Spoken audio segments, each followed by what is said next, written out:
نحمده ونصلي على رسوله الكريم اما بعد فاعوذ بالله من الشيطان الرجيم بسم الله الرحمن الرحيم رب اشرح لي صدري ويسر لي امري واحلل عقدة من لساني يفقهوا قولي۔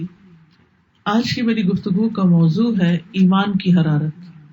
الحمدللہ ہم سب مسلمان ہیں، ہم سب ایمان رکھتے ہیں، مسلمانوں کے گھر میں پیدا ہوئے ہیں، قرآن پڑھتے ہیں، نماز پڑھتے ہیں، ہم سب اپنے آپ کو اچھا مسلمان سمجھتے ہیں، نیک سمجھتے ہیں، چاہے زبان سے کہیں بھی کہ نہیں ہم تو نیک نہیں، لیکن اپنے آپ کو اچھا ہی سمجھتے ہیں۔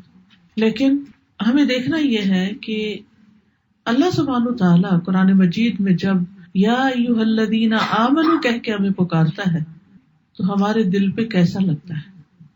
کیا دل کے اندر ایک جوش و خروش آ جاتا ہے؟ کیا محبت آتی ہے؟ کیا ہمارے دل میں خوف آتا ہے؟ یا کچھ بھی نہیں آتا، بس ترجمہ کر کے آگے گزر جاتے ہیں یا ایھا الذین آمنوا۔ حقیقت یہ ہے کہ اللہ سبحانہ وتعالیٰ جب ہمیں ایمان کے نام سے پکارتے ہیں، اے لوگوں جو ایمان لا چکے ہو، تو ہمارے دل کے اندر ایک احساس بیدار ہونا چاہیے اور ہمارے عمل میں ایک تبدیلی آنی چاہیے۔ اس حکم کو ہمیں اپنے لیے بہت سنجیدگی کے ساتھ لینا چاہیے۔ تو ہمیں ایمان کا معنی بھی اچھی طرح سمجھ لینا چاہیے۔ ایمان کا لغوی معنی ہوتا ہے تصدیق اور اقرار کرنا، یعنی کسی چیز کو سچا ماننا اور اس کو بول کے بھی کہنا، یعنی صرف دل میں ہی سچا نہیں ماننا بلکہ عمل میں بھی اس کی تصدیق کرنا۔ اسی لیے ایمان کو کہتے ہیں کہ اعتقاد بالقلب، اقرار باللسان اور عمل بالجوارح یا تصدیق بالجوارح۔ دل میں یقین رکھنا، زبان سے اقرار کرنا اور اعضاء کے ساتھ عمل کرنا۔ تو ہمارا جو عمل ہے یہ بھی دراصل ہمارے ایمان کا حصہ ہے۔ اور قرآن مجید میں الذین آمنوا کے ساتھ عموماً وعملوا الصالحات آیا ہے کہ وہ لوگ جو ایمان لائے اور انہوں نے اچھے کام کیے۔ جہاں تک ایمان کا تعلق دل زبان کے علاوہ عمل سے بھی ہے تو اس کی تصدیق ایک حدیث کرتی ہے۔ رسول اللہ صلی اللہ علیہ وسلم نے فرمایا کہ ایمان کی 60 یا 70 سے اوپر کچھ شاخیں ہیں، اس کی سب سے افضل شاخ لا الہ الا اللہ ہے، یعنی یہ زبان سے جو ہم بولتے ہیں، اور سب سے ادنا شاخ یعنی چھوٹی، آپ جیسے ایک درخت ہوتا ہے نا تو اس میں کچھ شاخیں بہت لمبی ہوتی ہیں، اونچی ہوتی ہیں، اور کچھ شاخیں چھوٹی چھوٹی ہوتی ہیں، اور کچھ تو بہت ہی چھوٹی ہوتی ہیں۔ تو سب سے جو لمبی شاخ ہے وہ تو لا الہ الا اللہ ہے، اور جو سب سے چھوٹی شاخ ہے وہ کسی اذیت دینے والی چیز کو راستے سے ہٹانا ہے۔ یہ عمل بھی ایمان کا عمل ہے، یہ بھی ایمان کا حصہ ہے، یہ بھی ایمان کی علامت ہے۔ یعنی ایک شخص جا رہا ہے اور دیکھتا ہے کہ راستے میں کوئی ایسی چیز ہے جس سے کوئی اٹک کے گر سکتا ہے، کوئی سلپ ہو سکتا ہے، کسی کو نقصان ہو سکتا ہے، تو وہ اس کو بھی کلیئر کر دیتا ہے، صاف کر دیتا ہے۔ اور یہ صرف کوڑا کرکٹ گندگی روڑا پتھر نہیں ہے، یہ اپنی گاڑی کو بھی ایسے طریقے سے پار کرنا کہ کسی کے راستے میں نہ آئے، کسی کو تکلیف نہ ہو، اینڈ راستے میں کھڑے نہ ہونا، یعنی کوئی بھی چیز جو کسی کے گزرنے میں اس کو تکلیف دے اس کو ہٹا دینا، چاہے اپنے آپ کو ہی ہٹا دے انسان، یا کسی کو اشارے سے کہہ دے کہ آپ سائڈ پر ہو جائیں، یا پھر یہ کہ اپنی گاڑی کو ایسی جگہ نہ روکنا کہ جہاں پیچھے آنے والے کو ہارن دینا پڑے یا رک کے تکلیف اٹھانی پڑے۔ تو مومن کا دل جو ہوتا ہے، جس کے اندر ایمان ہوتا ہے نا، وہ روشن ہوتا ہے۔ آپ ایمان کو یوں سمجھیے کہ جیسے وہ دل کے اندر ایک بلب کی طرح ہے، جیسے کمرہ روشن ہو جاتا ہے نا، تو ایسے ہی دل میں جب ایمان آتا ہے تو دل روشن ہو جاتا ہے۔ جب دل روشن ہوتا ہے تو دل کے ساتھ جتنی کنیکٹڈ ہے چیزیں وہ بھی روشن ہو جاتی ہیں۔ مثلاً ہماری آنکھیں، ہمارے کان، ان کو بھی ایک نئی روشنی مل جاتی ہے، یہ بھی وہ چیزیں دیکھنے لگتے ہیں جو اس سے پہلے کبھی نہیں دیکھتے تھے۔ اسی طرح کان بھی وہ کچھ سننے لگتے ہیں، یا حق کی بات جب سنتے ہیں تو دل کے اندر جا اترتی ہے، اور دل اس کو پرکھ لیتا ہے، تمیز کر لیتا ہے اس میں کہ یہ صحیح بات آئی ہے یا غلط بات آئی ہے۔ وہ کسی کی کچھ سنتا ہے یا کچھ دیکھتا ہے تو اس کے اندر تمیز آ جاتی، جیسے ایک بینا اور ایک نابینا کا فرق ہوتا ہے۔ بینا جو دیکھنے والا ہوتا ہے وہ دیکھ کے رنگوں کا فرق، چیز کی کوالٹی کا فرق، یہ ساری چیزیں پہچان جاتا ہے. لیکن نابینا جو ہے وہ دیکھ کے کچھ پہچان نہیں سکتا، ہاں سن کے کر سکتا ہے. تو اس طرح جب ایک بندے کے اندر ایمان ہوتا ہے تو اس کو برائیاں بھی بہت کھلنے لگتی ہیں، چاہے وہ اپنی ذات کے اندر ہو چاہے وہ کسی اور کے اندر ہو. وہ پھر چین سے نہیں بیٹھ سکتا، وہ آرام اور سکون کی نیند سے نہیں سو سکتا کہ لوگ اللہ کی نافرمانیوں کے کام کر رہے ہوں اور وہ آرام سے اپنی زندگی میں مشغول ہو یا دنیا کو انجوائے کر رہا ہو. کیونکہ مومن کے لیے تو انجوائمنٹ کی جگہ اور مومن کے لیے تو آرام کی جگہ جنت ہی ہے. جیسے ایک حدیث قدسی میں آتا ہے نا کہ میں نے سکون کو جنت میں رکھ دیا، لوگ اسے دنیا میں تلاش کرتے ہیں، بھلا وہ کیسے پائیں گے، کہاں سے ملے گا، ہے ہی نہیں. وقتی طور پر اگر تھوڑا سا کوئی چین آرام آتا بھی ہے تو آپ نے دیکھا ہوگا کہ پریشانیاں دن بدن اتنی بڑھ جاتی ہیں کہ انسان کی خوابیں بھی پریشان ہو جاتی ہیں. یعنی اول تو نیند نہیں آتی، جن لوگوں کو نیند آ جاتی ہے وہ ایسے خوفناک اور گھبرا دینے والے خواب دیکھتے رہتے ہیں کہ نیند بھی ڈسٹرب رہتی ہے، گویا سوئے ہی نہ ہو. اور جو خواب آ جاتا ہے پھر وہ دن کو بار بار یاد آتا رہتا ہے اور اس کی جو تعبیر ہے وہ سمجھ نہیں آتی، تو وہ ایک پریشانی انسان کے اندر لاحق رہتی. لیکن جب انسان کے اندر ایمان آ جاتا ہے تو وہ ہر چیز کو جو اس کی زندگی میں اچھی ہوتی ہے یا بری ہوتی ہے وہ ایک اور نظر سے دیکھتا ہے. وہ اچھی چیزوں کو اللہ کی نعمت سمجھتا ہے اور اس پر شکر ادا کرنے کی فکر کرنے لگتا ہے کہ میں نے اس کا حق ادا نہیں کیا. اور جب کوئی تکلیف دہ چیز آتی ہے تو اس پر صبر کرتا ہے اور اللہ سے اجر کی امید رکھتے ہوئے اسے ایکسپٹ کر لیتا ہے. تو زندگی فرق ہو گئی نا. تو وہ تکلیف دینے والی چیز جو کسی اور کو نظر نہیں آ رہی ایک مومن کو نظر آ جاتی ہے. اور فرمایا اور حیا بھی ایمان کی ایک شاخ ہے کہ جب کسی کے اندر واقعی ایمان آتا ہے تو اس کے اندر شرم و حیا آ جاتی ہے، جو اس کے لباس میں، جو اس کی گفتگو کے انداز میں، جو اس کے معاملے میں ٹپکتی. جو بے حیا انسان ہے وہ کسی سے بات کرتے ہوئے بالکل خیال نہیں رکھتا کہ وہ کس انداز میں بات کر رہا ہے، بڑے سے بات کر رہا ہے، چھوٹے سے بات کر رہا ہے، یعنی جسے کہتے ہیں نا لحاظ، کوئی لحاظ نہیں ہوتا. لیکن جس کے اندر حیا ہوتی ہے اس کے اندر لحاظ بھی ہوتا ہے کہ میں کس سے بات کر رہا ہوں. کوئی میرے ماں باپ جیسا ہے یا بزرگ ہے عمر میں، یا ویسے کوئی پیار محبت کا رشتہ ہے، جیسے گھر کی زندگی کے اندر اپنے شوہر کے ساتھ بات چیت، اپنے بہن بھائیوں کے ساتھ بات چیت، غصہ، ناراضگی، یہ ساری چیزیں اپنی جگہ ہے. لیکن ان سب کے اظہار میں پھر انسان کے اندر ایک حیا آ جاتی اور انسان کے اندر یہ تبدیلی ایمان کی حرارت لاتی ہے.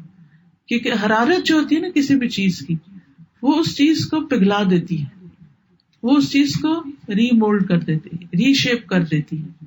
پھر انسان پہلے جیسا نہیں رہتا. عمر بن خطاب، ابو بکر رضی اللہ عنہ، یہ سارے ایمان لانے کے بعد نئے انسان بن گئے تھے. ان کی شخصیت بدل گئی تھی، ان کے اندر ایک بہت بڑی تبدیلی آ گئی تھی. ان کے رہن سہن میں، ان کے طور طریقوں میں، ان کے مال خرچ کرنے میں، ان کے پرائرٹیز میں، ہر چیز میں ایک بہت بڑا فرق آ گیا تھا. تو ایمان جو ہے وہ جب دل میں اترتا ہے اور دل کو روشن کر دیتا ہے تو انسان کی پھر زبان پر بھی اثر پڑ جاتا ہے، زبان بدل جاتی ہے، پھر اس کے اعضاء کے اعمال تبدیل ہو جاتے ہیں. اور زبان سے خالی کہہ دینا جو ہے وہ قابل قبول بھی نہیں ہے. یعنی ایمان کا اظہار اقرار اگر کوئی صرف زبان سے کرتا ہے تو اس کو منافقت کہا جاتا ہے، جب دل میں نہ ہو. تو دل میں ایمان کی حرارت کا ہونا بڑا ضروری ہے. قرآن مجید میں آتا ہے یا ایھا الرسول لا يحزنك الذين يسارعون في الكفر من الذين قالوا آمنا بأفواههم ولم تؤمن قلوبهم. اے رسول تجھے وہ لوگ غمگین نہ کریں جو کفر میں دوڑے جاتے ہیں، ان لوگوں میں سے جنہوں نے اپنے منہوں سے کہا ہم ایمان لائے حالانکہ ان کے دل ایمان نہیں لائے. جیسے سورۃ البقرہ کے شروع میں بھی آتا ہے وَمِنَ النَّاسِ مَن يَقُولُ آمَنَّا بِاللَّهِ وَبِالْيَوْمِ الْآخِرِ وَمَا هُمْ بِمُؤْمِنِينَ.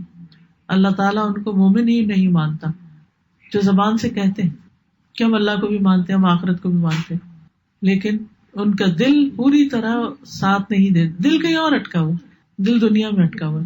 کیونکہ دل میں اگر ایمان ہوتا ہے تو دل کے اندر پھر اللہ کی محبت ہوتی ہے، اور وہ محبت ہر چیز سے بڑھ کر ہوتی ہے.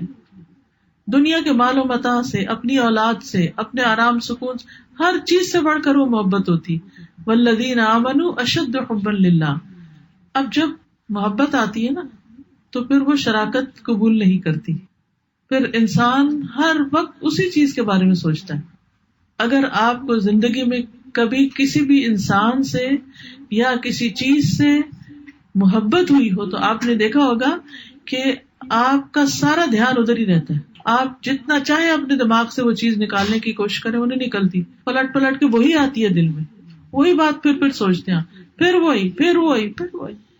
اور جتنی زیادہ یہ محبت ہوتی ہے اتنا زیادہ آپ اس چیز کے بارے میں سوچتے ہیں، اور حیران کن حد تک انسان سوچتا ہے کہ یہ میرے ذہن سے یہ خیال جا کیوں نہیں رہا. مثلا بچہ پیدا ہوتا ہے تو ماں کو بچے سے جب محبت ہوتی ہے تو آپ نے دیکھا ہوگا کہ ہر چیز میں کوئی بھی کام کرتے ہوئے وہ سب سے پہلے یہ دیکھتی ہے کہ میرے بچے کا کیا ہوگا، بچہ اس کی پرائرٹی ہو جاتا ہے. تو ایسے ہی جب انسان کو اللہ سے محبت ہوتی ہے تو پھر اللہ سبحانہ وتعالیٰ کی ذات پرائرٹی ہو جاتی ہے کہ اللہ تعالیٰ کیا کہے گا، اللہ سبحانہ وتعالیٰ کی نظر میں کیسا لگوں گا. آج ہی میں نماز کی کلاس لے رہی تھی تو اس میں یہی بات ہو رہی تھی کہ نماز کی شرائط ہے، کچھ 9 شرائط ہیں، اگر ان میں سے ایک شرط بھی پوری نہ ہو تو نماز نہیں ہوتی. جن میں سے ایک شرط مثلاً وقت پر نماز پڑھنا ہے، اگر وقت سے 1 منٹ پہلے بھی نماز پڑھی تو نماز نہیں ہوگی. اگر صرف وقت سے پہلے اللہ اکبر ہی بھی کہہ دیا نا اور بعد میں اذان شروع ہوئی، نماز نہیں ہوگی، وہ نماز دہرانی ہوگی. کبھی ایسا ہوتا ہے نا کہ انسان سمجھتا ہے جیسے شاید اذان ہو رہی ہے اور نماز شروع کر دیتا ہے، اور تھوڑی دیر میں پتہ چلتا ہے کہ بیچ میں ہی اذان شروع ہو جاتی ہے تو انسان کہتا ہے چلو شکر ہے اذان تو شروع ہو گئی. نہیں ہے، نماز نہیں ہوگی اگر آپ نے اللہ اکبر نماز کے باہر کہا، کیونکہ نماز جو ہے وہ قولی اور فعلی عبادت ہے. تکبیر سے تسلیم تک جو کچھ ہے وہ نماز ہے. تو تکبیر تحریمہ جو ہے یہ نماز کا حصہ ہے، اور اگر یہ نماز میں شامل نہیں تو نماز نہیں. اسی طرح سطر جو ہے، سطر یعنی جسم کا پوری طرح ڈھکا ہوا ہونا، چہرے اور ہاتھ کے سوا سب ڈھکا ہوا ہونا، یہ نماز کی شرط میں سے ہے. ٹھیک ہے. اب بہت سے لوگ بعض اوقات ٹائٹ لباس پہنا ہوتا ہے، بعض اوقات پوری طرح کندھے ڈھکے نہیں ہوتے. آپ کو یہ معلوم ہوگا کہ مردوں کے لیے بھی نماز میں کندھے ڈھکنا ضروری ہے. جیسے احرام وغیرہ پہنتے ہیں نا تو ایک دفعہ کندھا ننگا آدھا رکھتے ہیں، ایک کندھا ننگا رکھتے ہیں تو اب اگر نماز کا وقت آ گیا تو احرام کھول کے کندھوں پہ لپیٹنا ہوگا. اگر ایک کندھا بھی ننگا تو نماز نہیں ہوگی. اسی طرح نیت نماز کی شرائط میں سے، اسی طرح طہارت نماز کی شرائط میں سے، کپڑے، جسم، لباس اور جگہ کا پاک ہونا نماز کی شرائط میں سے. اگر وہ جگہ کو ناپاک ہے تو نماز نہیں ہوگی. تو اب سطر کی جہاں تک بات ہوئی تو بعض اوقات ہم بہت ٹائٹ کپڑے پہن لیتے ہیں اور اسی میں نماز شروع کر دیتے ہیں، حالانکہ جب رکوع پہ جاتے ہیں تو سارے پچھلا حصہ نظر آ رہا ہوتا ہے، یا پھر سجدے میں جاتے ہیں یا کپڑے باریک ہوتے ہیں. تو جس شخص کی پرائرٹی اللہ کی رضا ہوگی وہ گھر سے نکلنے سے پہلے یہ سوچے گا کہ نماز کا وقت تو نہیں آئے گا، اس کا دھیان ادھر ہی لگا رہا ہے، نماز کا وقت تو نہیں آئے گا، نماز کا وقت آئے گا تو میرا لباس کیا نماز کے لیے فٹ ہے یا نہیں. ہم سب اپنے آپ سے پوچھیں کہ جب گھر سے نکلتے ہیں تو ہم کس کی پسند کا لباس پہنتے ہیں؟ لوگوں کی پسند کا، اللہ کی پسند کا نہیں.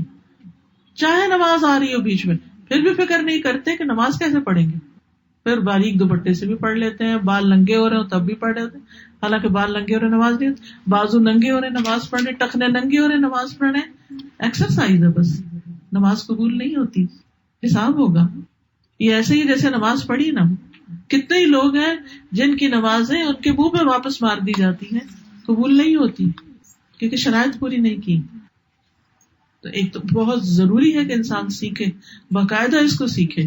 یعنی نماز فرض ہے نا، تو نماز پڑھنے کا طریقہ سیکھنا بھی فرض ہے. یہ اس علم میں سے ہے جو فرائض میں سے ہے. کہتے ہیں نا ہر مسلمان پر علم حاصل کرنا فرض ہے، طلب العلم فریضۃ علی کل مسلم. تو کون سا علم ہے؟ وہ یہ علم ہے کہ جس سے ہم اپنے فرائض کو ادا کر سکیں، تو اس کا جاننا بہت ضروری ہے. تو بہرحال ہم بعض اوقات جانتے نہیں اور بعض اوقات جانتے بھی ہوتے ہیں تو غفلت سے کام لیتے ہیں. قرآن مجید میں آتا ہے فویل للمصلین الذین هم عن صلاتهم ساہون. ہلاکت ہے ان نمازیوں کے لیے، نمازیوں کے لیے ہلاکت کون جو اپنی نمازوں سے غافل ہے. غافل کون ہے؟ یا تو وقت کے بارے میں یعنی دیر کر کے پڑھی. امام ابن القیم کہتے ہیں کہ جو منافق ہوتا ہے نا اس کی نماز دکھاوے کی نماز ہوتی ہے, اس کی نماز جلدی کی نماز ہوتی ہے, اس کی نماز میں اللہ کو یاد نہیں وہ کرتا. تو یہ جو منافق والی نماز ہوتی ہے نا یہ ساہون ہوتی. ساہون کا مطلب ہوتا ہے صحب, یعنی کہ غفلت کی کیفیت, یعنی نماز کی شرائط سے متعلق غفلت. اب جب ہم نے لباس اللہ کی مرضی کا نہیں پہنا, لوگوں کی مرضی کا پہنا, تو کس کو راضی کیا؟ اللہ کو نہیں.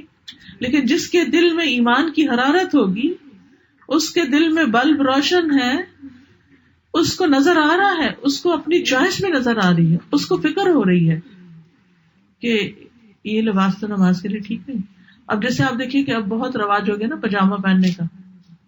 تو اب جب پاجامہ پہنتے ہیں تو عموماً پاجامہ ٹخنوں سے اوپر ہوتا ہے. ٹخنے اگر عورت کے ننگے ہیں تو نماز نہیں ہوگی, اگر مرد کے ڈھکے ہوئے تو نماز نہیں ہوگی, وائس ورسا. ہم سب کو سوچنا یہ چاہیے کہ ہم کس کے لیے جی رہے ہیں. اگر اللہ کے لیے جی رہے ہیں تو اللہ کی پسند کے کام کرنے ہوں گے, اور اگر اللہ کی پسند کے کام نہیں تو پھر یہ ایمان کا دعویٰ جھوٹا ہے. اگر ہم کہتے ہیں ہم نے اللہ کو رب مان لیا اور اسی سے ہم ڈرتے ہیں, کیونکہ اللہ پر ایمان کا مطلب ہی کیا ہے؟ اللہ کی ذات پر ایمان, اللہ کی صفات پر ایمان, اس کے ناموں پر ایمان, اس کے الہ ہونے پر ایمان, اس کے رب ہونے پر ایمان, اس کی الوہیت اور اس کی ربوبیت پر ایمان. تو جب اللہ کو معبود مان ہی لیا کہ وہی ہمارا معبود ہے, تو پھر سارے کام اسی کے پسند کے کرنے ہوں گے. اور اگر نہیں تو پھر آپ دیکھیں کہ بندوں کی پسند آ جائے گی بیچ میں. پھر آپ دیکھیے کہ بات ہو رہی تھی نا, جب ایمان دل میں ہوتا ہے تو پھر اللہ کی محبت ہر چیز سے بڑھ کر ہوتی ہے, اللہ کا خوف ہر چیز سے بڑھ کر ہوتا ہے, اللہ کی ذات پہ توکل ہوتا ہے کہ کوئی مجھے نقصان نہیں دے سکتا, کوئی میرا کیا بگاڑے گا. اگر میں نے بندوں کی پسند کے کپڑے نہیں پہنے تو میرا کون کیا بگاڑ سکتا, مجھے مار کے باہر نکال دے گا. اگر کسی بھی شادی پہ ہم جا رہے ہیں اور ایسا لباس پہن کے چل پڑتے ہیں جو سی تھرو بھی ہے, گلا بھی ننگا ہو رہا ہے, بازو بھی یا تو سلیو لیس ہے یا ہاف بازو پہنے ہوئے ہیں, یا ٹانگیں ننگی ہو رہی ہیں, یا اسکن ٹائٹ ہم نے پاجامہ پہنا ہوا ہے, اسکن ٹائٹ کپڑے پہنے ہوئے ہیں, تو تھوڑی دیر کے لیے تو بندے خوش ہو جائیں گے. لیکن یہ ہم نہیں سوچتے کہ اللہ کیا سوچ رہا ہے. ہاں, اگر یہ سب کچھ ڈھک کے ہم کسی شادی میں گئے تو کیا شادی والے یہ کہیں گے کہ آپ باہر چلے جائیں کیونکہ آپ ہماری پسند کے کپڑے پہن کے نہیں آئے. ہاں, اگر اللہ کی پسند کے نہیں پہنے تو اللہ تعالیٰ قبول نہیں کرے گا. بندے تو پھر قبول کر لیتے ہیں, لیکن ہمیں بندوں کی فکر زیادہ ہوتی ہے, اللہ کی پرواہ نہیں ہے کہ وہ ہم سے کیا چاہتا ہے, اور وہ ہم سے یہ چاہتا کیوں ہے, یہ بھی سوچنے کی بات ہے. وہ کیوں چاہتا ہے؟ وہ اس لیے چاہتا ہے کہ ہم نقصان سے محفوظ رہیں. ایک ماں اپنے بچے کو گرم کپڑے کیوں پہنانا چاہتی ہے؟ بچہ اپنے جسم کو ایکسپوز کرنا چاہتا ہے, اور ماں اس کو ڈھانک رہی ہے. کیوں ڈھانک رہی ہے؟ بیمار ہو جائے گا, نقصان ہو جائے گا, بخار ہو جائے گا. تو بچہ کہتا ہے ماں بڑی ظالم ہے, مجھے میری مرضی کے کپڑے نہیں پہننے دیتی, مجھے سلیو لیس پہن کے باہر برف میں نہیں جانے دے رہی, مجھے شوق ہے باہر اسی طرح پھرنے کا. تو نہیں, ماں اس کو, بچہ روئے بھی تو پھر بھی پہنا دے گی. ہم سب کرتے ہیں. کچھ بچے جرابیں نہیں پہننا چاہتے, کچھ بچے جرسی نہیں پہنتے اسکول جاتے ہوئے, نہیں اپنی مرضی کرنا چاہتے ہیں. لیکن اگر اسکول میں یونیفارم اگر ہے جس میں, تو آپ دیکھیے اتنے پرائیویٹ اسکول میں اتنا پیسہ دے کے بچے کو بھیجتے ہیں, اور وہ اتنا یونیفارم ساری کی پابندی کرنی ہوتی ہے, اگر نہیں پہنے گے تو نکال دیں گے, کیونکہ ان کا ایک ڈسپلن ہے. تو ہمارے دین کا بھی ایک ڈسپلن ہے. جب دنیا کی بات آتی ہے تو ہم ہر ڈسپلن فالو کرنا چاہتے ہیں, ہر ویدر کے مطابق کپڑا پہننا چاہتے ہیں. جب دین کی بات آتی ہے تو ہمیں ڈسپلن بھول جاتا ہے, ہمیں اللہ کی مرضی بھول جاتی ہے, ہم پھر اپنی مرضی پہ چلنا چاہتے ہیں. تو ہم کہاں کھڑے ہیں؟ ہمیں سوچنا چاہیے کہ ایمان ٹمٹما رہا ہے, یا ایمان ذرا روشن ہے, یا ایمان کی حرارت ہے اندر. اچھا, ایمان کی حرارت جو ہوتی ہے نا, وہ شیطان کے وسوسوں کو جلا کے رکھ دیتی ہے. شیطان نہ تیر پھینکتا رہتا ہے ہماری طرف, چاہے ہم نماز میں ہوں چاہے ہم نماز کے علاوہ ہوں, تو وہ کیا کرتا ہے؟ خیالات پھینکتا ہے ہمارے اندر, خیالات ڈالتا ہے. جس دل کے اندر ایمان کی حرارت ہوتی ہے وہاں اس کا تیر جا کے جل جاتا ہے, وہ اس سے آگے نہیں جاتا, نہ اس کی زبان پہ آتا ہے نہ اس کے عمل میں آتا ہے. اور جہاں ایمان کی حرارت نہیں ہوتی وہاں وہ گرو کرنے لگتا ہے, بڑا ہونے لگتا ہے, نقصان دینے لگتا ہے, آکاش بیل کی طرح. تو اعضاء سے ایمان کا اظہار جو ہے وہ نماز کے ذریعے ہوتا ہے. اسی لیے قرآن مجید میں اللہ سبحانہ تعالیٰ نماز کو ایمان کہتے ہیں. سورۃ البقرہ میں آتا ہے وما کان اللہ لیضیع ایمانکم، اللہ ایسا نہیں کہ تمہارے ایمان ضائع کر دے، یعنی تمہاری وہ نمازیں جو تم نے بیت المقدس کی طرف منہ کر کے ادا کی تھی وہ اللہ نے قبول کر لی، وہ ضائع نہیں کی. کیونکہ جب قبلہ تبدیل ہوا تو لوگوں کو فکر ہوئی کہ جو لوگ اس سے پہلے ہی فوت ہو گئے، قبلہ ابھی پراپر فالو نہیں کیا تھا، تو ان کا کیا ہوگا، ان کی تو نمازیں گئی. کیونکہ آپ یاد رکھیے یہ بھی ایک مسئلہ کہ قبلے کو فالو کرنا نماز کی شرائط میں سے ہے. اگر قبلے کی طرف منہ نہیں کیا تو نماز نہیں ہوتی. ایکسیپشنل کیسز میں صرف بیمار اور اس کے علاوہ مسافر یا کوئی ایسی جگہ جہاں آپ کو پتہ ہی نہ چلے کہ قبلہ کدھر.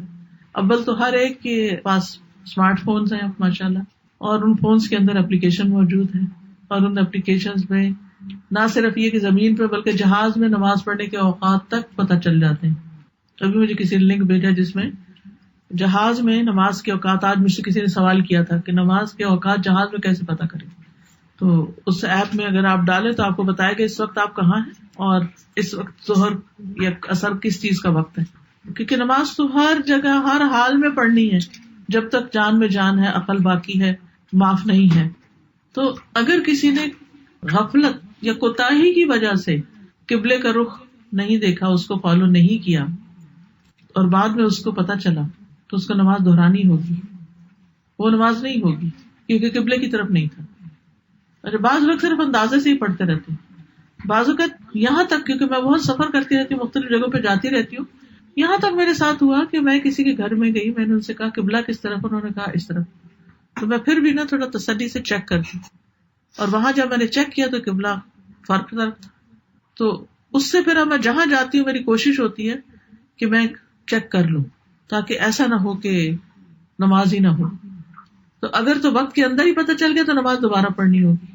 اسی طرح اگر کسی نے بھول چوک کے غلط پڑھ لیا، کئی دفعہ ایسا ہوتا ہے نا کہ آپ کسی نئی جگہ کسی کے گھر جاتے ہیں تو وہ آپ کو جانماز بچھا دیتے ہیں اور وہ ہلکا ہلکا اندھیرا تو اسے پتہ نہیں چلا، وہ جس رخ کو ہم فالو کرتے ہیں آگے محراب سے بنی ہوتی ہے وہ دوسری طرف ڈال کے چلا گیا اور آپ نے الٹی سائڈ نماز پڑھ لی.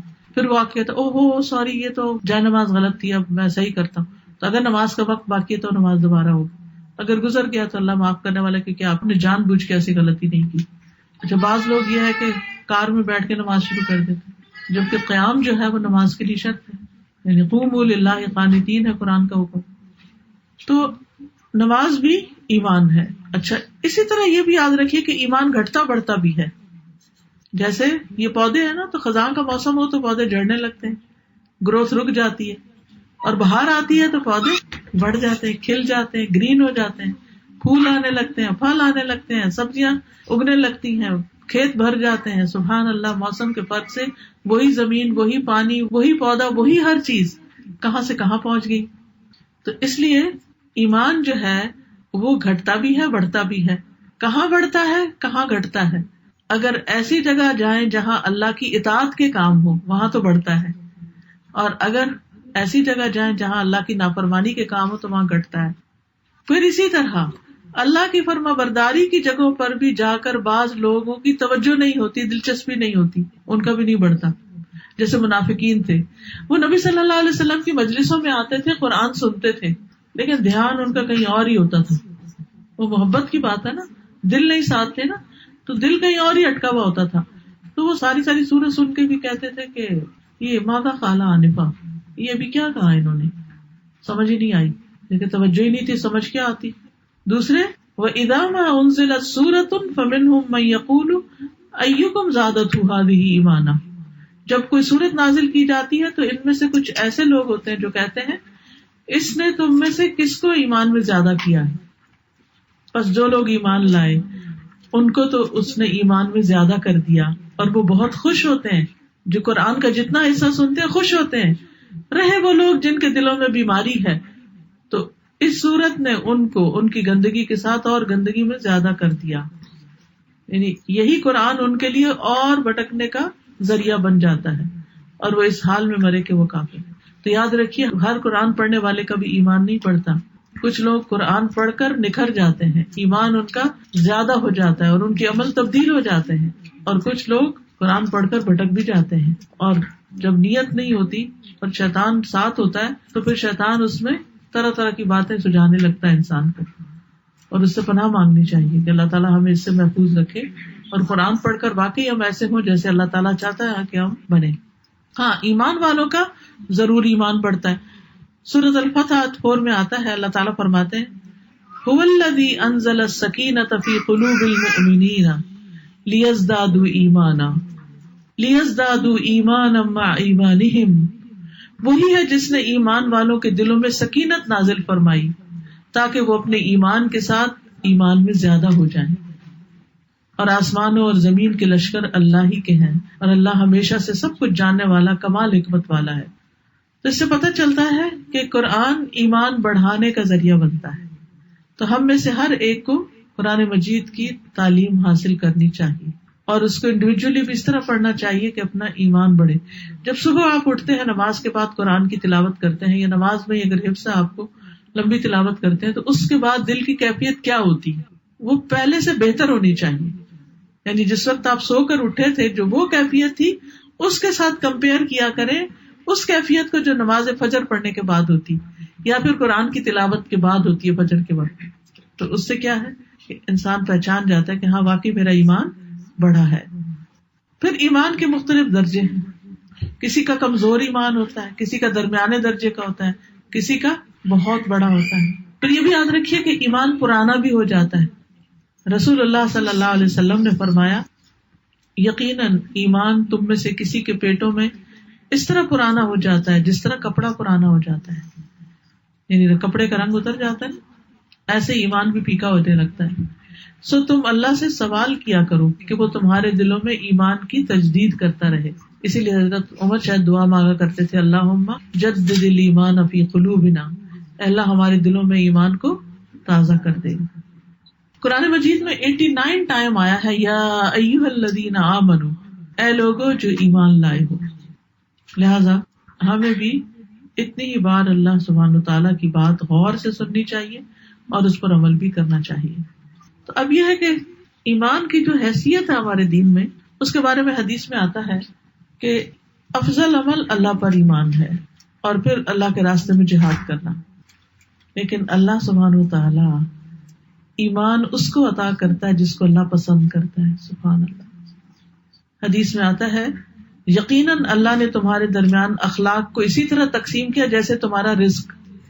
کچھ لوگ بہت با اخلاق ہوتے ہیں، بہت اسمائلنگ، کیئرنگ، ہر ایک سے اچھی طرح پیش آنے والے، اپنا ہو غیر ہو، جاننے والا ہو انجان ہو، سب کے لیے اچھے ہیں. اور کچھ لوگ اپنوں کے ساتھ بھی بنا کے نہیں رکھتے، اپنوں کو بھی دشمن بنا لیتے ہیں. کچھ دشمنوں کو دوست بنا لیتے ہیں اور کچھ دوستوں کو دشمن بنا لیتے ہیں. تو یہ اخلاق کے فرق کی وجہ سے ہوتا ہے. اخلاق سے ہی دلوں میں وسعت آتی ہے، گھروں میں وسعت آتی ہے، دوستوں میں وسعت آتی ہے، اور اخلاق کے نہ ہونے سے یہ چیزیں کم ہو جاتی ہیں. فرمایا جس طرح تمہارا رزق تقسیم کیا اسی طرح اخلاق بھی، اور اللہ جسے پسند کرتا ہے اسے بھی دنیا دیتا ہے اور جسے ناپسند کرتا ہے اسے بھی دیتا ہے، لیکن ایمان صرف اس کو دیتا ہے جس کو وہ پسند کرتا ہے. اسی لیے انک لا تہدی من احببت، جتنا بھی چاہو کسی کو آپ قائل نہیں کر سکتے. ہو سکتا ہے آپ کا واسطہ کبھی مختلف نان مسلمس کے ساتھ ہوا، وہ ساری باتیں مانتے ہیں. جب آپ ان سے کہتے ہیں لا الہ الا اللہ پڑھ لو تو نہیں پڑھتے، نہیں مانتے. تو وہ اللہ ہی کی توفیق سے کوئی مسلمان ہوتا ہے. ہم کسی کو ہدایت نہیں دیتے، اللہ سبحانہ وتعالیٰ ہی ہدایت دیتا ہے. پھر ایمان کے سلسلے میں یاد رکھیے کہ مومن اور غیر مومن برابر نہیں ہوتے اللہ کی نگاہ میں. افمن کان مؤمنا کمن کان فاسقا لا یستوون، کیا وہ شخص جو ایمان والا ہے اور وہ جو فاسق ہے کیا وہ برابر ہو سکتے ہیں؟ نہیں، وہ برابر نہیں ہو سکتے. ایک اور جگہ آتا ہے یا وہ لوگ جنہوں نے برائیوں کا ارتکاب کیا انہوں نے گمان کر لیا کہ ہم انہیں ان لوگوں کی طرح کر دیں گے جو ایمان لائے اور انہوں نے نیک اعمال کیے، ان کا جینا اور مرنا برابر ہوگا. برا ہے وہ فیصلہ جو وہ کر رہے ہیں. یعنی جینا اور مرنا دونوں ہی برابر نہیں ہوتے مومن اور غیر مومن کے. تو میرا خیال ہے کہ میری ٹاک اتنی ہی کافی ہے. اب آپ لوگ اس میں ایڈیشن کریں گے، کوشچن کریں گے، ڈسکشن کریں گے. اب آپ کی باری ہے. میں نے تو ایمان کے بارے میں بات کر دی، پھر انشاءاللہ کچھ اور ضرورت ہوئی تو اور بھی کر دوں گی. ایک بات یاد رکھیے کہ جب کسی کو برائی بری لگے اور نیکی اچھی لگے تو وہ مومن ہوتا ہے. یہ ایمان کی پہچان ہوتی ہے. یہ سارے کرائیٹیریا آپ کو اس لیے دے رہی ہوں تاکہ آپ اپنے آپ کو پرکھ سکیں, دوسروں کا جائزہ لینے کی نہیں ضرورت. یہ سورۃ الحجرات کی آیت نمبر 7 ہے, جس میں آتا ہے وَلَٰكِنَّ اللَّهَ حَبَّبَ إِلَيْكُمُ الْإِيمَانَ وَزَيَّنَهُ فِي قُلُوبِكُمْ وَكَرَّهَ إِلَيْكُمُ الْكُفْرَ وَالْفُسُوقَ وَالْعِصْيَانَ أُولَٰئِكَ هُمُ الرَّاشِدُونَ. اس کا ترجمہ یہ ہے کہ لیکن اللہ نے تمہارے لیے ایمان کو محبوب بنا دیا, یعنی بہت قیمتی لگتا ہے اور اس سے محبت ہے ہمیں کہ اللہ نے ہمیں ایمان دیا اور اسے تمہارے دلوں میں سجا دیا. یعنی سجایا کیسے کہ کہیں تقویٰ ہے, کہیں توکل ہے, کہیں خشیت ہے, کہیں رغبت ہے, کہیں رہبت ہے, کہیں امید ہے, کہیں خوف ہے. وَكَرَّهَ إِلَيْكُمُ الْكُفْرَ, اور کفر سے نفرت دلائی, یعنی کفر اور گناہ اور نافرمانی کے تمہارے لیے ناپسندیدہ بنا دیا, اور یہی لوگ ہدایت یافتہ ہیں. یہ کہتی ہیں کہ ایسا ہوتا ہے کہ کبھی ایمان بہت محسوس ہوتا ہے اور کبھی بہت لو ہو جاتا ہے. بالکل ایسے ہی ہے جیسے شوگر لو ہو جاتی ہے یا ویکنیس ہو جاتی ہے, فزیکلی ویکنیس ہو جاتی ہے, اور کبھی آپ اتنا انرجیٹک محسوس کرتے ہیں, آپ کہتے ہیں مجھے تو کبھی کوئی بیماری جیسا ہوئی نہیں. ہوتا ہے جب انرجیٹک محسوس کرتے ہیں اپنے آپ کو, تو کیا کرتے ہیں آپ, زیادہ کام کرتے ہیں, دماغ بھی چلنے لگتا ہے, یہ بھی کر لیں وہ بھی, نئے آئیڈیاز, اوپر کا نیچے, نیچے سے اوپر. میرے جیسے تو فرنیچر ہلانے لگتے ہیں کہ گھر کی سیٹنگ ذرا تبدیل کر لیں تھوڑی سی, اور تھوڑی فریش لک آئے, کوئی اور چیز. تو اسی طرح جب ایمان زیادہ ہوتا ہے تو پھر کیا چیز آتی ہے عمل میں زیادہ, نماز اچھی ہونے لگتی, نماز میں خوب دل لگتا ہے, مزہ آ جاتا ہے. اچھا جب لو ہوتا ہے, جب کچھ کرنے کو دل نہیں چاہتا, اگر فزیکلی آپ لو فیل کر رہے ہیں تو آپ کیا کرتے ہیں, جاتے ہیں فریج کھولتے ہیں, چلے چائے پی لیتے ہیں, ذرا حرارت آئے گی جسم میں تو تھوڑی انرجی ریلیز ہوگی, تھوڑا کچھ کرتے ہیں نا. کیا آپ سو جاتے ہیں جا کے, سو نہیں سکتے کیونکہ کام کرنا ہے نا, اب سونے کا تو ٹائم ہی نہیں ہے, کچھ کرنا ہے تو پھر کچھ کھا لیتے ہیں تاکہ طاقت آ جائے. اسی طرح جب آپ کا نمازوں کو دل نہ چاہے, جب آپ کا اچھے کام نہیں دل کرے کرنے کو, آپ کو پتہ چل رہا ہے کہ ایمان لو ہو رہا ہے, تو جائیں کسی ایسی مجلس میں کہ جہاں پر اکٹھے بیٹھ کر کچھ لمحوں کے لیے ایمان لے آئیں. جیسے صحابہ کہتے تھے آؤ کچھ دیر کے لیے ایمان لے آئیں, تو دوسرے نے کہا کہ وہ مومن نہیں, انہوں نے کہا نہیں, آپ کے پاس شکایت لے گئے. آپ نے فرمایا اصل میں یہ کہتا ہے کہ ہم مل بیٹھ کے اللہ کو یاد کریں. تو اکٹھے بیٹھ کے جب اللہ کو یاد کرتے ہیں تو اس سے ایمان بڑھتا ہے, اس سے ایمان کو ترقی نصیب ہوتی. تو اس لیے بہت ضروری ہے کہ ایسی مجلسوں میں حاضر ہوتے رہیں. کام چھوڑے تھوڑی دیر بعد بھی ہو جائے گا, اور اللہ تعالیٰ برکت بھی ڈال دیتا ہے, ہو جاتے ہیں کام.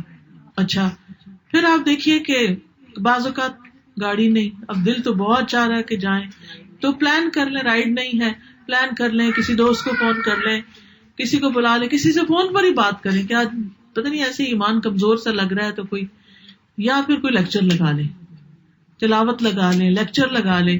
ایک لیکچر آپ سنیں گے تو آپ دیکھیں گے کہ پھر آپ ہوا میں اڑنے لگیں گے. ٹھیک ہے.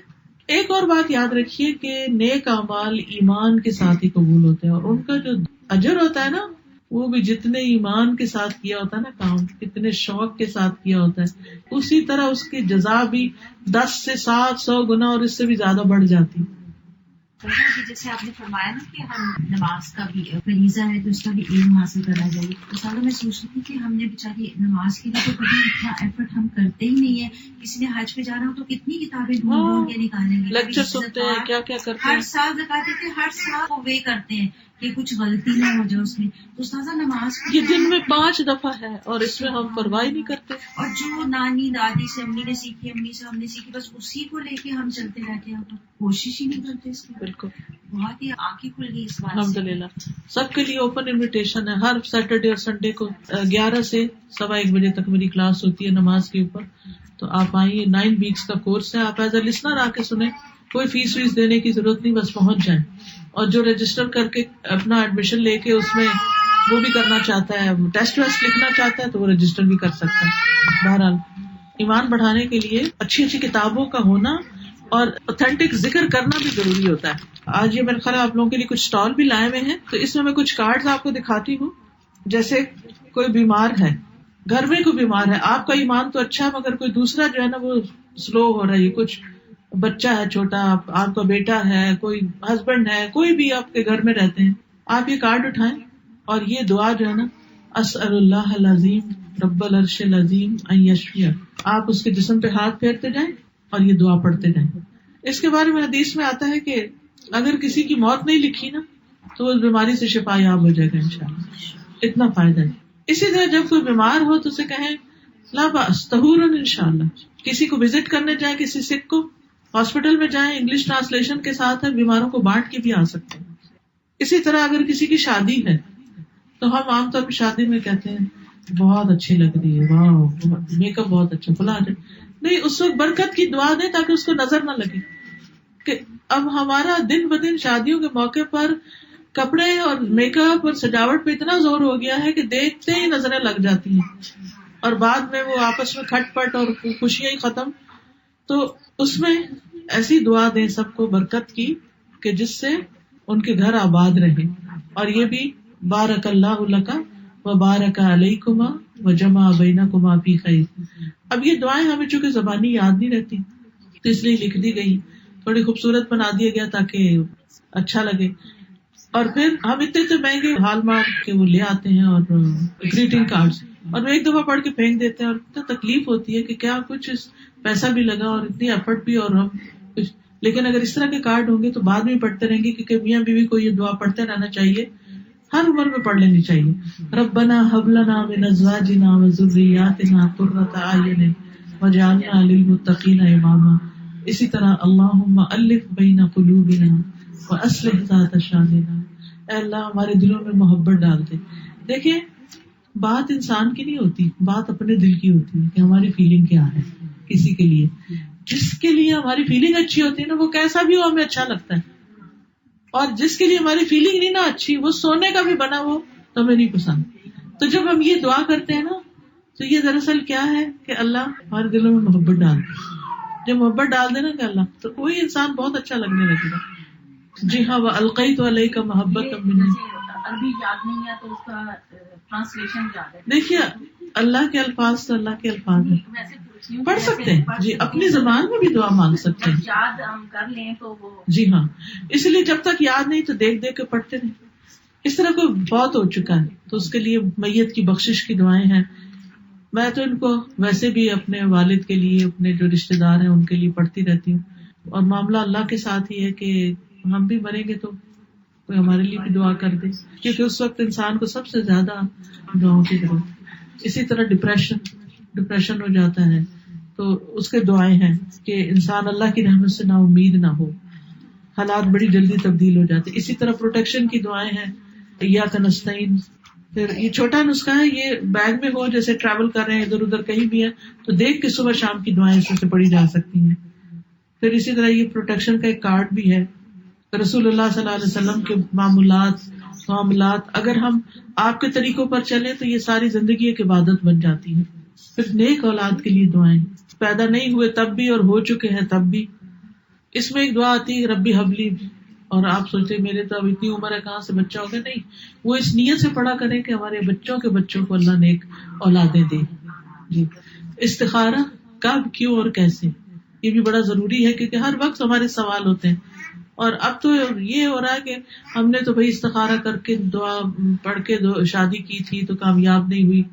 تو بات یہ کہ ہم نے کیا اس کی شرائط پوری کی تھی جو استخارے کی ہوتی. عام طور پہ ہم استخارہ تو پڑھ رہے ہوتے ہیں لیکن اس کی شرائط نہیں پوری کرتے. اسی طرح ہر رکاوٹ جو زندگی میں اور مشکل ہوتی ہے نا, ہم کسی سے کہتے ہیں یار عملی دعا کریں, یہ کریں. استغفار کی برکتیں کون کون سی ہیں, اس کی کتاب ہے. اچھا, اچھی کتابیں بھی گھر میں ہونا تو ان سے بھی ایمان بڑھتا ہے. اسی طرح مختلف اذکار کا یہ کارڈ ہے.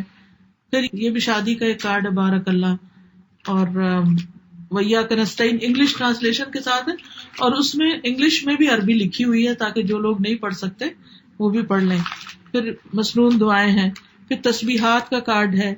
پھر الحمدللہ اللہ کا شکر ادا کرنے کا تاکہ نعمتیں قائم رہیں.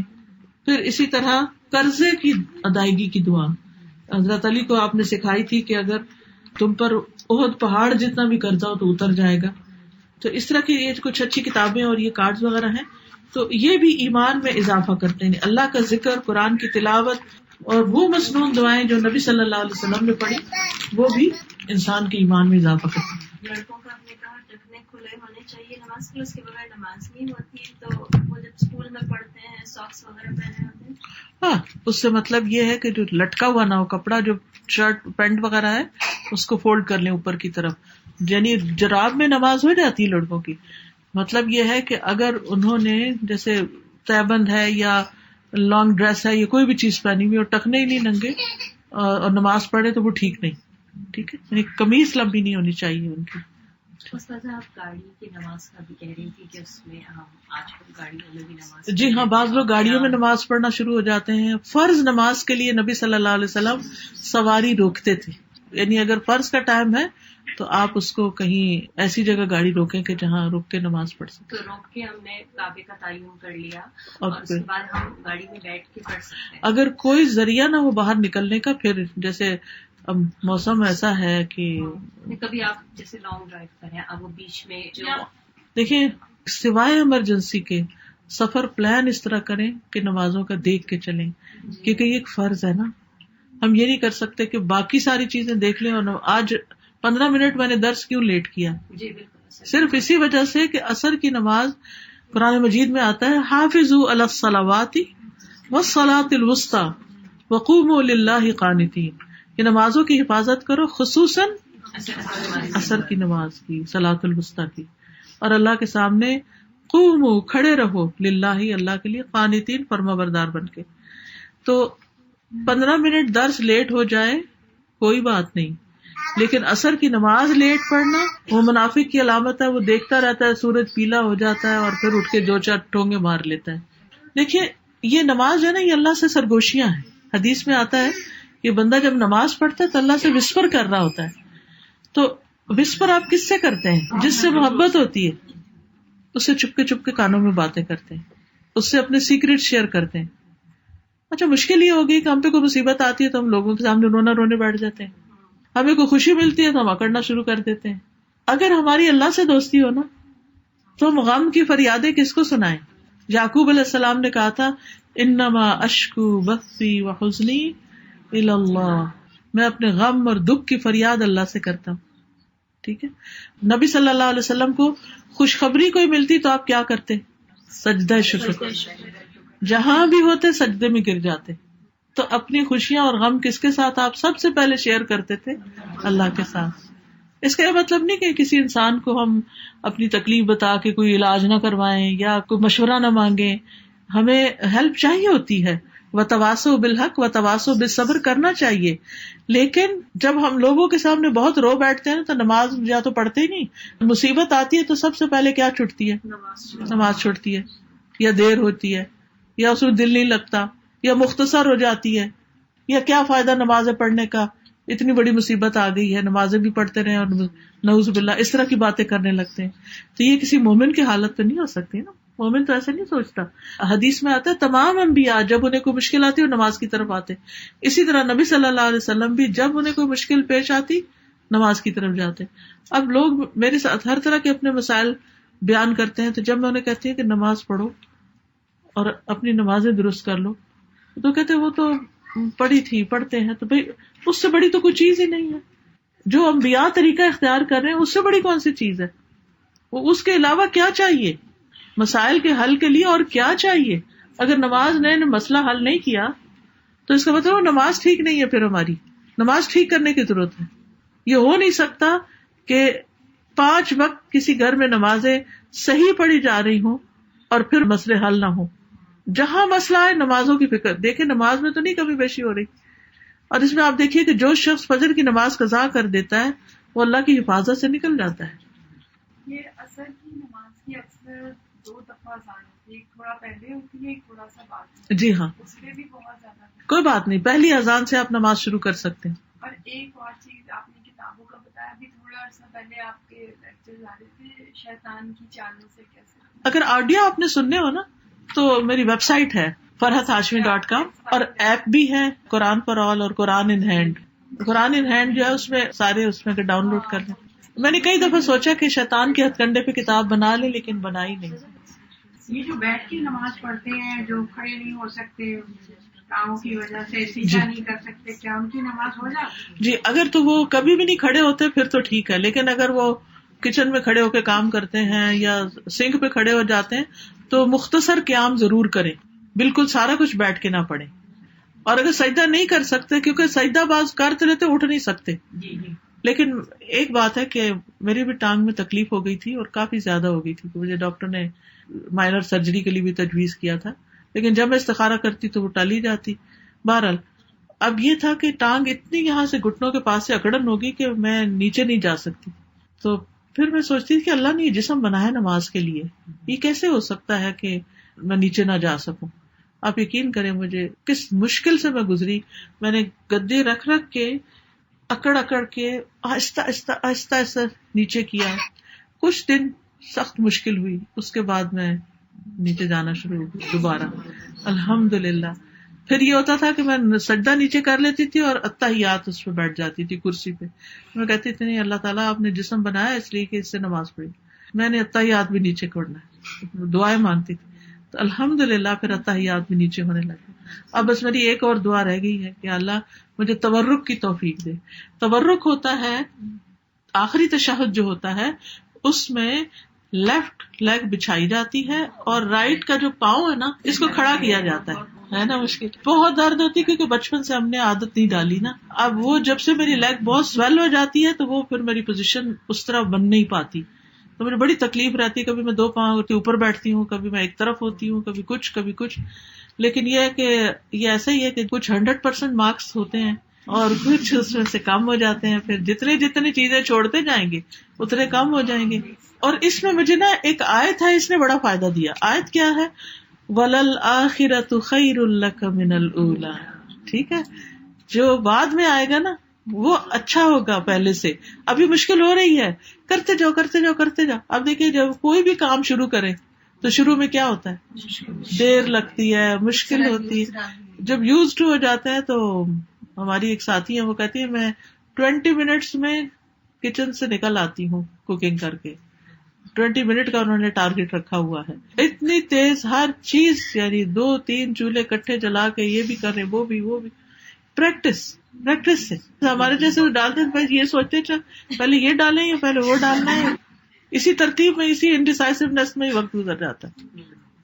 جیسے اسٹریچز وغیرہ کرواتے ہیں تو اس میں بھی جتنا آپ کو فیل ہو اتنا آپ اس کو اسٹریچ کر کے رکھیں. اب جب وہ ہوتا رہتا ہے تو جسم کو عادت پڑ ہلکا ہو جاتا ہے. میری مدرس کی نی ریپلیسمنٹ ہوئی تھی تو بہت تکلیف دہ مرحلے سے گزری تھی. تو روز تھراپسٹ آتا تھا، وہ پھر ان کو ایکسرسائز کراتا تھا. ان کی چیخیں نکلتی تھی لیکن وہ کہتا بی بی اگر آپ یہ نہیں کریں گی تو آپ معذور ہو جائیں گی، آپ کو کرنا ہے.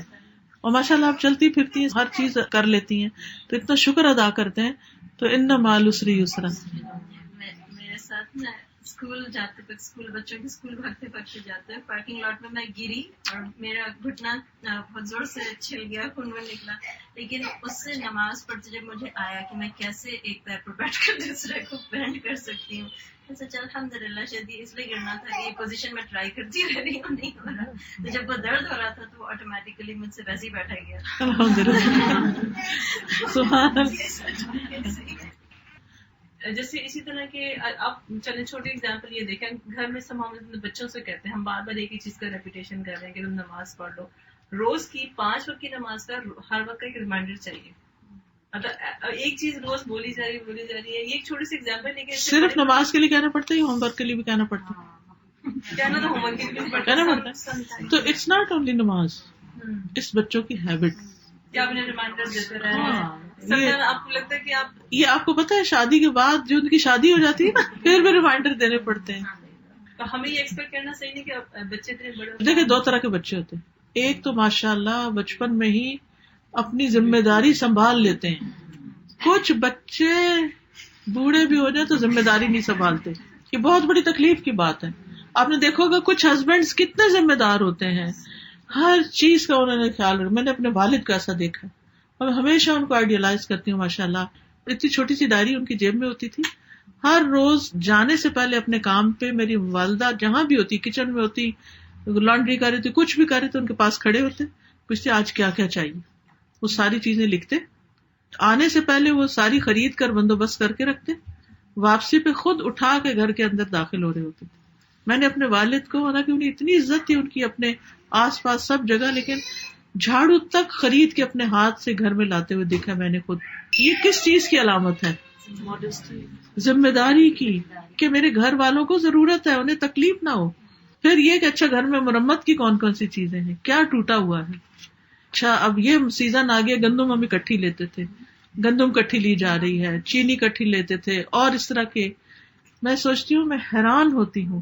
میری پہلی بیٹی پیدا جب ہونے والی تھی تو میں امی کی طرف آئی ہوئی تھی اور مجھے وامٹنگ وغیرہ شروع ہو گئی. اب یقین کریں کہ ہمارا گھر نیچے اوپر تھا, میں اوپر والی فلور پہ تھی, میرے والد نیچے تھے. تو میں ایک دم اٹھی اور میں نے سنک پہ جا کے جو سین میں ہی لگا ہوا تھا او کرنا شروع کی.